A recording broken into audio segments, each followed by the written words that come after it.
Prije je bilo relativno lako prepoznati prevare i većina ljudi ih je mogla izbjeći bez većeg truda. Danas je situacija drugačija. Obmane su puno suptilnije, pa često teško primijetimo kada nas netko vara. To je posebno vidljivo kod vrtnih zemljišta.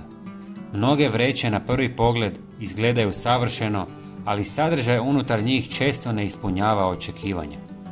Sve češća je i praksa smanjivanja količine bez upozorenja. Vreće izgledaju isto, ali unutra je manje zemlje, pa kupci tek kasnije primijete da ne mogu napuniti tegle kao prije. Ta smanjena zapremnina posebno smeta kod većine projekata i biljaka koje trebaju bogato, stabilno tlo. Shrinkflonton je postao toliko čest da se mnogi pitaju isplati li se kupovati gotove mješavine. Problem je i zamjena kvalitetnih sastojaka jeftinim materijalima poput drvene sječke, kore, pijeska ili gline. Smjesa izgleda voluminozno, ali nije dovoljno hranjiva i ne zadržava vlagu. Zato biljke često izgledaju kao da im nedostaje vode, iako se zapravo bore s lošom zemljom. Marketinški izrazi na vrećama često prikrivaju kvalitetu. Termini poput organsko, prirodno i s dodatnim mineralima ne znače puno bez odgovarajućih certifikata.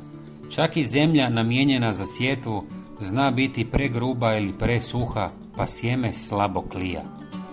U lošim smjesama ponekad se nalaze i neželjeni organizmi jer tlo nije sterilizirano. Larve, jaja, insekata, spore gljivica ili biljni ostaci s patogenima. To lako stvara plijesan i štetnike, osobito u zatvorenom prostoru, pa početnici često misle da su pogriješili zalijevanjem. Unatoč tome, kvalitetu kupnjene zemlje moguće je znatno poboljšati. Prvi korak je čitanje deklaracije. Ako prevladava drvo ili inertni materijali, riječ je o jeftinoj smjesi. Zatim je korisno prosijati zemlju kako bi se uklonili krupni komadi, a dobila mekša tekstura. Grubi ostaci mogu poslužiti kao malč. Sterilizacija u pećnici na niskoj temperaturi uklanja štetnike i gljivice, što je posebno važno za osjetljive biljke.